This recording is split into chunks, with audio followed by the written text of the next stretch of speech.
O importante é esclarecer o seguinte: não é fake news a existência dessa camisa vermelha, tá? Tem muita gente dizendo aí que a camisa foi criada por inteligência artificial, que inventaram isso. Não é esse o cenário.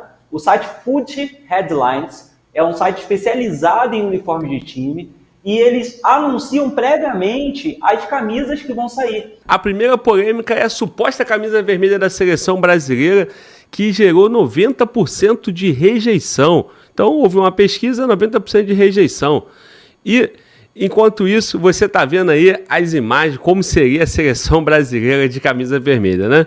Ô, Miquel, o que acontece? Cara, nós temos aí nossa seleção brasileira, que já não dá grandes alegrias para a sociedade, e no momento ela é apenas usada de uma certa forma ali politicamente, ao longo de alguns anos, manifestações nas ruas e um espectro político usando o verde e o amarelo. Enquanto esse espectro político usa o verde e amarelo, o outro espectro político, né, a esquerda brasileira, rejeita a utilização da camisa verde e amarela, chega ao ponto, inclusive, no Brasil, da gente ter pessoas que abandonaram a camisa da seleção brasileira de futebol, que é o símbolo da bandeira, né? Temos muito para falar sobre isso, não só uma questão de polarização política, cor da camisa, mas por trás disso aí nós temos guerra informacional, cortina de fumaça, né? Que apaga os grandes problemas e mantém a população em debate, né? Enquanto isso, muita coisa que deveria estar acontecendo não é falada. Miquel, que polêmica é essa? O que você tem a contribuir, meu irmão? Glauber, há muito tempo que a política no Brasil virou futebol, né? A gente tem aí pessoas rompendo laços familiares, as amizades se rompendo, da mesma forma que acontecia antes com Vasco e Flamengo, agora vem acontecendo aí com esquerda e direita. E a direita, ela assumiu a camisa verde e amarela como símbolo, né, da direita, e isso foi rechaçado em muito pela esquerda. Não há confirmação até então de que essa camisa vermelha tenha vindo com essa intenção de ser uma alternativa para a galera da esquerda usar. A CBF, em nota, ela disse o seguinte: olha, essa camisa não é oficial, mas ela nunca disse que não estava testando esse modelo de camisa. E aí o que a gente viu foi 90% de rejeição da população. Houve setores do governo que foram procurar saber junto ao presidente da CBF se essa camisa realmente passaria a ser utilizada pela nossa seleção. Houve também membros da esquerda, como o senador Randolfo Rodrigues, que é líder do governo no Congresso. Ele falou que não cabe hoje a seleção usar nenhuma cor que não sejam as tradicionais, porque uma coisa não tem nada a ver com a outra. E ficou essa confusão toda na internet aí. E o que chama atenção é que esse tipo de notícia, esse tipo de situação, ela surge nos momentos em que a gente está tendo grande comoção social. Basta reparar, ao longo da história do Brasil, ao longo da história do mundo, nós temos esse movimento onde a imprensa, no meio de uma confusão gigantesca, como o caso do INSS, surge com algo como futebol aliado à política para mudar a discussão na internet, virou top trend, e aí a gente meio que já esqueceu dos velhinhos que foram roubados. Segundo ponto, o Brasil, tudo vira meme, tudo dá repercussão, né? Internet.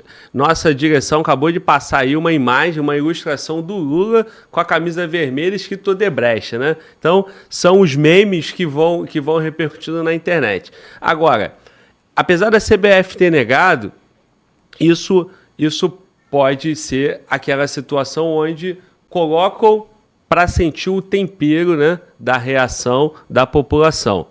Eu vou jogar por Júlio Roque, principalmente porque nós temos, quando a gente vê uma notícia dessa, nós automaticamente pensamos, cortina de fumaça, guerra informacional, mantendo a população em debates menores, enquanto questões maiores podem estar passando. Miquel citou o INSS, e também deixa a população aprisionada em temas pouco interessantes, né? Júlio Roque, o que você enxerga nisso aí? CBF negou. E ainda que for verdade, o que está por trás dessa notícia?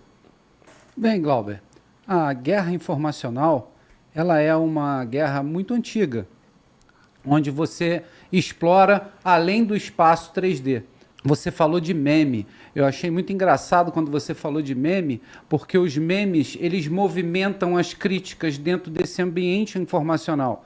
Podemos citar aqui, há muito tempo atrás, os jornais com seus pasquins e com suas anedotas, que tinham um grande peso dentro da atuação política, né, da vontade do público. Podemos citar também a Guerra do Vietnã, que a opinião pública teve um grande peso para o término da guerra. Então, com isso, mostramos o poder da informação. Então, vamos nos voltar agora para o que está acontecendo. Uma camisa vermelha da seleção brasileira. Pode ser citado como contra-inteligência pelo motivo que foi citado pelo Miqueias, onde um espectro, né, político adota essa camisa verde e amarela da seleção brasileira como um verdadeiro outdoor dos seus componentes. Então você vê muitas pessoas do espectro desse espectro político com essa camisa verde e amarela representando este líder. Então, como contra-inteligência, uma maneira de contrapor esse ponto que é relevante para o lado oposto político, ele faz esse tipo de manobra que incide diretamente sobre isso. Uma camisa vermelha que vem a contrapor a camisa verde e amarela, que representa um espectro político sugestivo. Muito bom, cara. O que acontece? Vamos lá, cara. Primeiro, o nosso problema de polarizar tudo e politizar tudo. Eu vi algumas reações na internet do tipo pensando na questão do capitalismo. Se eu sou uma empresa fornecedora de material Nike, por exemplo, eu tenho ali, a camisa azul não vende. Vende a verde e a amarela, a camisa azul vende pouco. O Brasil é polarizado. Tem pessoas que, por conta de pensamento político, rejeita. Por exemplo, o camarada que vai andar com a camisa verde e amarela, se ele for votar de verde e amarelo, todo mundo já praticamente diz, voto bolsonarista. Mas é só uma representação, assim como eu posso usar a camisa do meu time, que é a camisa do Flamengo. Então, a Nike, comercialmente pensando, por que eu vou vender camisa amarela e azul se azul não vende? Agora, se eu vender uma camisa vermelha, eu tenho quanto de venda a mais? Será que eu não consigo aí uns 10 milhões de vendas? Camisa vermelha? Camisa azul eu vendo 300 mil. Então tem essa questão, que pode ser uma questão comercial. Aí vem a política por trás disso. Quando vem a política e a polarização em cima disso, nós começamos a debater e começamos a ter um grande problema que provavelmente, que pode ser usado como cortina de fumaça, guerra informacional.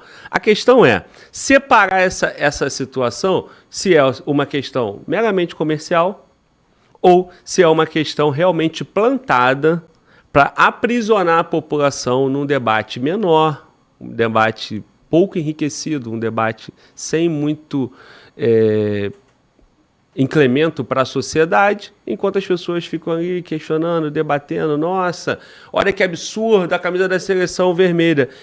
Olha que absurdo um presidente que foi preso, um presidente que teve um processo anulado, que foi condenado e descondenado. Olha que absurdo um senador que está envolvido com um monte de escândalo. Olha que absurdo uma classe política promíscua, sem vergonha. A vagabundagem reina no Brasil. Olha que absurdo. Me parece um absurdo muito maior do que a cor de uma camisa da seleção no esporte. Mas a gente insiste em bater questões e se aprisionar em cortina de fumaça lançada de tempo em tempo, deixando a população aí empobrecida, inclusive dos debates. Miqueias, faz algum sentido? Tem alguma relação? Poderia ser só uma questão de capital e aí a polarização política levou para outro rumo, ou plantar essa notícia justamente para que tenha uma cortina de fumaça? Glauber, o importante é esclarecer o seguinte, não é fake news a existência dessa camisa vermelha, tá? Tem muita gente dizendo aí que a camisa foi criada por inteligência artificial, que inventaram isso. Não é esse o cenário. O site Foot Headlines é um site especializado em uniformes de time, e eles anunciam previamente as camisas que vão sair. E a Nike já vinha falando em testar esse modelo vermelho. Só que a Foot Headlines, ela antecipou essa informação, soltou esse modelo, por mais que a Nike ainda não tivesse aceitado ou oficializado que esse modelo iria para frente. Até mesmo porque o estatuto da CBF não autoriza que sejam usadas cores diferentes da bandeira do Brasil no uniforme da seleção. Então, assim, necessitaria, ainda que a Nike quisesse fazer uma camisa oficial da seleção com outra cor para a seleção usar, precisaria de uma mudança ali no estatuto da CBF. Então, o que chama atenção é o momento em que essa notícia ela sai. É um momento muito propício para criar essa cortina de fumaça. Eu acredito que a CBF não tem nenhum apreço ali maior pela esquerda ou pela direita. A Nike. A Nike não tem nenhum apreço por esquerda e direita. A Nike quer vender. A Nike quer dinheiro. Então ela faz coisas que ela pensa que podem vender mais. E às vezes pode ser uma camisa comemorativa, uma camisa que não necessariamente seria oficializada para a seleção. Mas considerando o momento atual do Brasil, considerando o cenário político que a gente se encontra, isso foi até um alívio para o PT.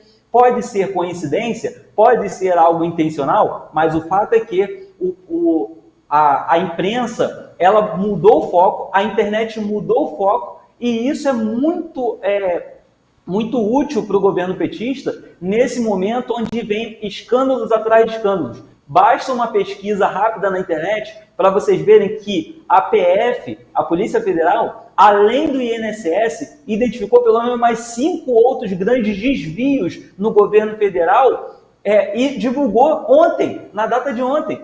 E aí, coincidentemente, quando tem mais 5 grandes operações ocorrendo no Brasil, além da do INSS, nós temos uma notícia dessa aí que serve de alívio para o governo falar, gente, tem mais coisa para ele se preocupar, olha aí como é que está a confusão. Mas o fato é que foi tão interessante politicamente que membros do alto escalão do governo federal foram procurar o presidente da CBF para dizer, e aí, a gente já pode usar essa camisa? Caramba. Ô Miquel, mas aí também é complicado, né? E a gente tem que fazer algumas reflexões. Bom, quem mais está repercutindo essa questão? A esquerda ou a direita? Inclusive, essa pauta não entrou no Fala Global News de terça-feira. Na data de ontem, dia 29, isso já estava hypado.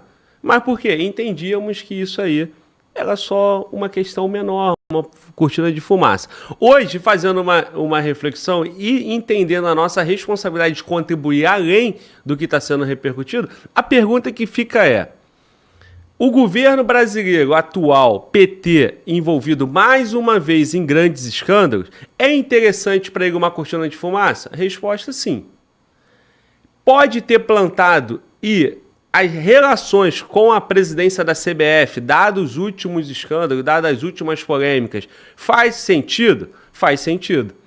Pode ter um interesse capitalista da Nike? Pode ter um interesse capitalista da Nike. Agora, a grande pergunta que fica, e uma reflexão para a direita, e principalmente para as pessoas que estão aí no polo opositor ao governo atual. Eles plantam a notícia e a direita que alimenta. A direita que repercute, nós que estamos dando repercussão e fazendo com que essa fumaça dure dias. Então, sabemos da guerra informacional, Júlio Roque, sabemos disso, porém, quem está alimentando isso na rede social é o governo ou é a oposição? Bem, Glauber, partindo do princípio dos experimentos humanos, dentro dessa guerra informacional, existe um jargão muito característico utilizado pelas operações psicológicas militares, que é conquiste corações e mentes. Quando você conquista corações e mentes do seu opositor, você não tem um opositor com vontade de lutar. Então você ganha guerra sem lutar. Partindo desse princípio, eu falo sobre um outro tema muito interessante da física, chamado erro de paralaxe. O que é o erro de paralaxe? Quando você consegue observar um determinado alvo, você muda a sua posição e você não consegue enxergá-lo. Isso é o dado erro de paralaxe que está relacionado diretamente à posição do observador. Por que eu estou falando isso, Glauber? Por causa da cortina de fumaça, foi falado aqui agora. Dependendo do ângulo que você está vendo esta notícia, ela vai ter várias interpretações. Por que eu falei no começo dos experimentos humanos? Bem, esses laboratórios são muito antigos, pesquisadores, psicólogos, antropólogos já pesquisam isso há muito tempo. Como influenciar a mente humana? Primeiro, eram experimentos com a pessoa. Como isso ia se desenvolver naquela pessoa. Esses experimentos tomaram volume, tomaram também, né, a intensidade dos governos e agora eles querem conquistar grandes massas. Aplicando estas teorias, estes exemplos, eles conseguem resultados e grandes massas. Então, dependendo do ângulo que você está vendo essa notícia, ela pode ter várias facetas, ô Glauber. Pois é, cara, e eu coloquei algumas aqui, né? A nossa espectadora aqui no chat, Ludmila, eu acabei de ver aqui, Ludmila Moraes, ela falou, para mim, só jogaram na internet para ver a aceitação das pessoas. Isso é muito comum também, as empresas fazem isso, políticos, né, trabalham isso, o governo lançam questões para ver a rejeição. Pode ser apenas isso, né? A grande questão que fica é, sendo uma intervenção do governo, a gente tem um outro ponto também, que é a capacidade do governo de se meter em temas que ele não deveria estar se metendo, que ele não deveria estar preocupado, né? Então, tu imagina o porquê um político, um governo é de esquerda, porque a cor do partido político do governante atual é de uma determinada cor, ele fazer ingerência sobre a CBF, para poder colocar a cor que melhor lhe convém. Isso aí também é um absurdo. Sendo isso, naturalmente, vale toda a crítica recebida, as pessoas repercutindo sobre isso, dizendo para o político, não vem com isso não, nós não concordamos, vocês estão indo muito além. Daqui a pouco muda, inclusive, a cor da bandeira, né? Na época, ali, nós já tivemos outras bandeiras, né? Antes do Brasil República, ali, antes de 1889, correto, Júlio Roque? Perfeito. Nós tivemos, de 822 a 1889, uma bandeira que tinha ali mais umas características voltadas para Portugal e podem, inclusive, justificar, tinha um vermelhinho ali, então pode fazer por tradição, por saudosismo e tal, mas fato é que governo, né, interferir nessas questões aí também é um absurdo, seja governo testando, seja a empresa jogando essa polêmica. O que me chama mais atenção aqui, Glauber falando porra, Brasil, sociedade brasileira, vamos ficar 3 semanas debatendo uma questão menor. Isso é um absurdo. Como eu disse, também é um absurdo a gente ter uma classe política corrupta, promíscua, a vagabundagem imperar, a lei brasileira ser totalmente frouxa com as pessoas que cometem crime. Então temos vários absurdos, esse parece um absurdo menor que não merecia tamanha repercussão. Concorda, Miquel? Ô, Glauber, um ponto relevante aí que você falou, além da repercussão, você perguntou sobre a capacidade do governo de se meter em temas que não são dele. E assim, um ponto que vale a gente destacar aqui é que o atual presidente da CBF, ele chegou a ser afastado do cargo, acusado de mau uso do dinheiro da CBF, né? Em um dos processos que ele respondeu, a CBF teria pago R$1 milhão para um MEI, sabe, um microempreendedor individual, para fazer ali transporte do pessoal da equipe. Aquela microempresa recebeu R$1 milhão, uma empresa com capital social de R$1.000. Isso causou uma estranheza, ele foi afastado, o caso chegou ao STF e o presidente Lula se manifestou a favor de manter o presidente da CBF lá no lugar. Então, assim, o presidente tem capacidade de influenciar nesse tipo de coisa? Não sei, mas que ele tem um contato e uma relação de proximidade com o presidente da CBF, tem. Tanto que ele defendeu a manutenção do atual presidente da CBF, que estava, né, além do mau desempenho da seleção, tinha aí uma acusação de corrupção sobre a gestão dele, que não surpreende em nada no governo PT esse tipo de coisa ser defendida. Pois é, há um certo alinhamento comportamental, digamos assim, né, Júlio Roque? Perfeitamente. Alinhamento comportamental é exatamente o que eles definem nessas pautas, né? Para esses estudos e obter os seus resultados. Mas agora eu vou fazer um pouco das vezes aqui, Glauber, do Batata, e vou falar bem ríspido. É simplesmente vergonhoso, cara. É vergonhoso você dar relevância a um tipo de mensagem, a um tipo de notícia como essa. Estamos aqui mostrando todas as óticas da notícia. E você, como espectador, tem a liberdade de escolher qualquer ótica, analisá-la e ter seus frutos. Mas agora, deixar de ser vergonhoso, isso ter relevância dentro de notícias, dentro do nosso país, do que está acontecendo, isso é uma vagabundagem, Glauber. Pois é, cara, plantar notícia, interferência de governo onde não deveria interferir, tudo isso faz parte, né, de comportamentos que não favorecem o Brasil, não favorecem a sociedade brasileira, e aqui a gente cumprindo o nosso papel, a nossa missão de fazer do nossa comunicação também uma forma de reflexão.